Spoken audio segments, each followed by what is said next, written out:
Selamat pagi buat kita semua. Selamat datang di channel saya. Perkenalkan, nama saya Friskiani Simanjuntak dengan NIM F1C321023. Di sini saya akan menampilkan ujian tengah semester saya mengenai analisis kisah tokoh di bidang sains dan teknologi. Pertama-tama yaitu Albert Einstein. Nah, apakah teman-teman kenal dengan beliau? 5, 4, 3, 2, 1. Benar, beliau adalah penemu rumus. Salah satu yang paling kita sering dengar yaitu E sama dengan MC kuadrat. Dikenal sebagai fisikawan yang sangat berpengaruh di abad 20-an ini karena kecerdasan yang dimilikinya dan temuan-temuannya yang sampai ini masih digunakan. Sebelum itu, mari kita lihat biografi beliau. Beliau lahir pada tanggal 14 Maret 1879 di Jerman. Ayahnya bernama Hermann Einstein, seorang insinyur listrik, dan ibunya bernama Pauline Koltz. Mereka pindah ke Munich pada tahun 1880 dikarenakan ayah dan pamannya membangun perusahaan bernama Elektrotechnische Fabrik G. Einstein NC. Beliau menempuh pendidikan SD Katolik di Munich dengan umur yang sangat singkat, yaitu selama 3 tahun, yang seharusnya 6 tahun. Dilanjutkan menempuh SMP dan SMA di Gymnasium Lippert yang sekarang bernama Gymnasium Albert Einstein. Di usia 12 tahun, beliau sudah mempelajari aljabar dan berhasil membuktikan tentang kebenaran yang ada pada teorem Pythagoras. Dan beliau bisa menyelesaikan buku geometrik dalam waktu singkat. Di usia 14 tahun, ia beranggapan bahwa telah menguasai kalkulus integral dan diferensial. Di usia 17 tahun, beliau melanjutkan pendidikan ke Politeknik Federal Swiss di kota Zurich dengan tujuan untuk mempelajari ilmu fisika dan matematika. Beliau lulus pada tahun 1900 dan menjadi warga negara di Swiss. Setelah lulus, ia mencari pekerjaan dan mendapatkannya setelah 1 tahun di sebuah kantor paten untuk kekayaan intelektual di Bern. Menjabat sebagai asisten penguji tingkat 3. Di waktu selangnya, ia membentuk sebuah grup dengan teman-temannya, yaitu The Olympic Academy. Pada tahun 1905, terdapat 4 makalah diterbitkan beliau. Perlahan namun pasti, Jones memberi gelar profesor pada Albert Einstein dan beliau mengajar ilmu pengetahuan tentang elektrodinamika dan prinsip relativitas. Pada tahun 1912, beliau kembali ke Politeknik Federal Swiss di kota Zurich untuk memberikan ilmu pengetahuannya kepada mahasiswa yang dianggap dia perlu mendapat ilmu tentang termodinamika dan mekanik analitik. Dan bersamaan dengan itu, beliau diangkat menjadi profesor fisika dari tahun 1912 sampai 1914. Beliau disebut fisikawan, filsuf, penulis, dan ilmuwan yang paling terpengaruh di dunia. Penemuan beliau yaitu teori relativitas khusus, kedua teori relativitas umum, ketiga teori kesetaraan massa energi, dan keempat bom atom. Prestasi beliau, yang pertama Nobel di bidang fisika, yang kedua gelar doktor kehormatan pada tanggal 9 November tahun 1929 dari University Paris. Ketiga, dianugerahi medali Max Planck dari sang promotor itu sendiri, yaitu Max Planck. Yang keempat, mendapat gelar doktor kehormatan pada tahun 1934 di tanggal 8 Oktober, yang diberikan gelar doktor kehormatan dalam bidang ilmu sains oleh Yeshiva College di New York, Amerika. Yang kelima, diberi gelar doktor kehormatan pada tanggal 20 Juni 1935 oleh Harvard University di Cambridge, Massachusetts. Gelar itu diberikan pada bidang ilmu sains.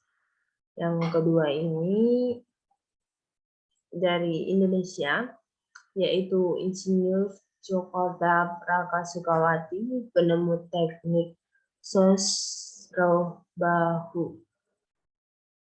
Beliau adalah otak di balik teknik Sosrobahu yang banyak diadaptasi untuk membangun jalan layang secara cepat dan efisien di area-area padat di seluruh dunia. Teknik tersebut memudahkan pembangunan konstruksi melayang tanpa mengganggu arus lalu lintas di sekitarnya. Mengutip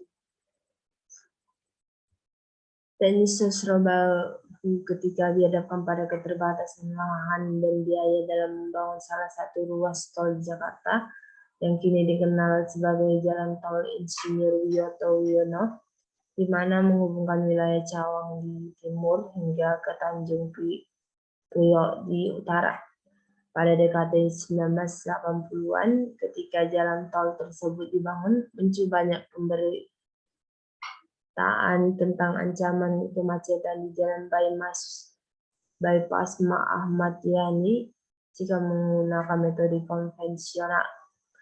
Nah, sementara itu, apabila menggunakan teknik gantung seperti yang diterapkan di Singapura, biayanya cenderung mahal.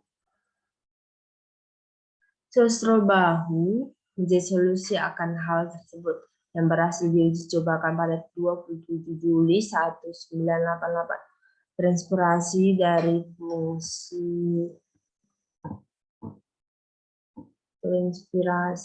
dari fungsi kerja dongkrak. Teknik ini menerapkan pemasangan tiang pierhead seberat 488 ton yang setelah kering kemudian diputar 90 derajat mengikuti landas putar yang memungkinkannya berputar di atas kepala pier shaft. Yang ketiga yaitu Profesor Dr. Kowir Anwar atau penemu teknologi broadband 4G. Komunikasi nirkabel yang berkembang pesat saat ini berawal dari teknologi broadband, di mana ternyata merupakan hasil ciptaan seorang profesor muda asal Kediri, Jawa Timur bernama Profesor Dr. Khairul Anwar. Sosok ilmuwan kelahiran tahun 1978 itu menemukan peluang besarnya dalam meneliti metode komunikasi yang lebih cepat namun dengan energi lebih sedikit, sehingga mampu mengatasi keterbatasan kanal komunikasi di banyak wilayah di dunia. Ia mewujudkan teknologi tersebut dengan mengurangi daya transmisi dan hasilnya kecepatan data yang dikirim meningkat tajam. Menariknya, sebagaimana dikutip dari situs blog resmi milik Universitas Negeri Semarang, penemuan brilian tersebut terinspirasi dari tokoh fiksi Goku pada serial kartun Dragon Ball.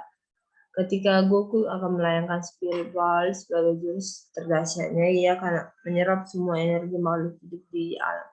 Konsep itu kemudian diformulasikan oleh Profesor Khairul dalam serangkaian rumus matematika. Jurus Spirit Ball dianalogikan sebagai turbo equalizer yang mampu mengumpulkan seluruh energi dari blok transmisi yang terdelay maupun blok transmisi terdahulu untuk melenyapkan distori yang akibat interferensi gelombang. Kini berkat teknologi broadband 4G, sebuah sinyal yang dikirimkan secara nirkabel tidak perlu lagi diperisai oleh guard interval guna menjaganya kebal terhadap delay, pantulan, dan intervensi. Oke, selanjutnya yaitu Profesor Insinyur R.M. Setnyapmo, penemu pondasi cagar ayam. Di tengah proyek pembangunan jaringan menara listrik di sebagian pesisir utara Jakarta pada awal 1960-an, Profesor Setnyapmo menyempatkan tamasya bersama keluarganya di pantai Ancol. Di sana, ia tertegun memperhatikan deretan pohon kelapa yang tetap berdiri tegak di atas topangan akar serabut. Padahal nyiurnya terus bergoyang diterpa angin kencang. Beberapa hari ia memikirkan hal itu dan berusaha mencari korelasi dengan problematika teknik yang tengah dihadapinya, yakni membangun konstruksi berat di atas lahan rawa pesisir yang lembek, di mana tanah keras baru tersentuh di kedalaman 25 meter. Dikutip dari kabar konstruksi.com, kondisi pohon kelapa di tepi pantai itu akhirnya menginspirasi Profesor Setnyapmo untuk menciptakan pondasi cagar air. Teknik ini mengandalkan tekanan pasif tanah dan gaya lateral yang diterima pelan, sehingga tidak perlu menembus lapisan tanah keras.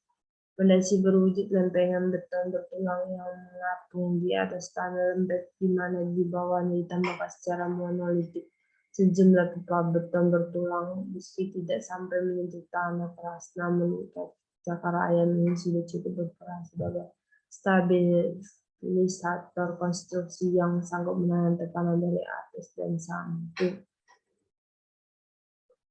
Daftar pustaka https://www.gramedia.com/best tanda penghubung seller /biografi /Albert /Einstein https://liputan6.liputan/global/360598-lain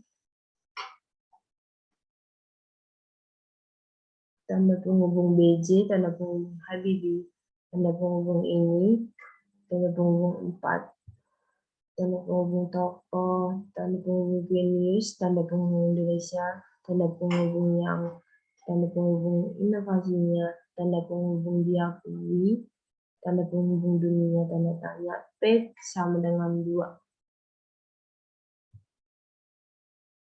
Sekian hasil ujian tengah semester saya. Mohon maaf jika ada kesalahan kata.